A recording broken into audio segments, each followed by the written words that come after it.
ધણેજ ગામની દીકરી જિજ્ઞાના શત વંદન। આજનો મારો વિષય છે મેરી જાન હિન્દુસ્તાન।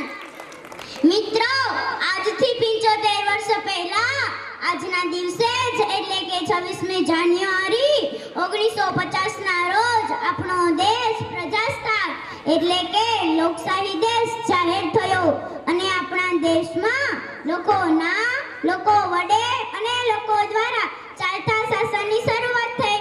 મિત્રો, 75 વર્ષના શાસનમાં લોકશાહીના મૂલ્યોની કેવી દશા થઈ છે તે આપણે બધા જ જાણીએ જ છીએ, પરંતુ તેના જવાબદાર તો આપણે જ છીએ, કારણ કે અંતે તો આપણાથી જ લોકશાહી ચાલે। ખેર આજના પવિત્ર દિવસે નકારાત્મક વાતો તરફ ન જતા હકારાત્મક દિશા તરફ આપણે જઈએ, કારણ કે હિન્દુસ્તાન મેરી જાન હે।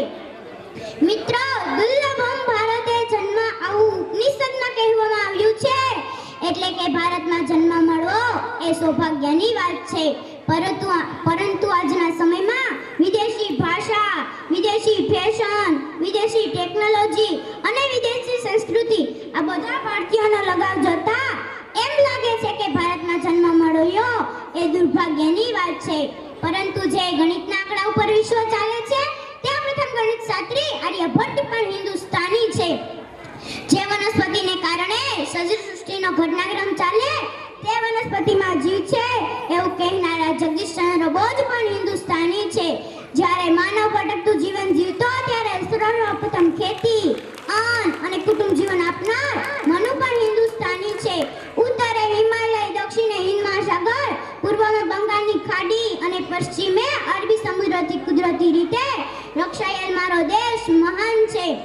વસુધૈવ કુટુંબ આ દેશની પરંપરા છે, એટલા માટે જ હિન્દુસ્તાન મેરી જાન હે।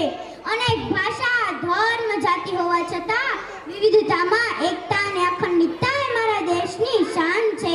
કાશ્મીરથી કન્યાકુમારી અને દ્વારકાથી અરુણાચલ પ્રદેશ સુધી એક જ સમયે પણ મારા દેશની અદ્ભુતતા છે।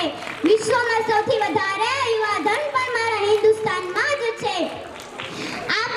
મિત્રો, આ પરંપરાગત વારસાને વર્તમાનમાં જોડીને ગાંધીજી, સરદાર પટેલ, ભગતસિંહ, ખુદીરામ બોઝ, ચંદ્રશેખર આઝાદ જેવા અનેક નામી અનામી શહીદોએ આપેલી દેશની એકતા અને અખંડિતતાને જાણવીને જ આ શહીદોએ શ્રદ્ધાંજલિ આપી શકીએ।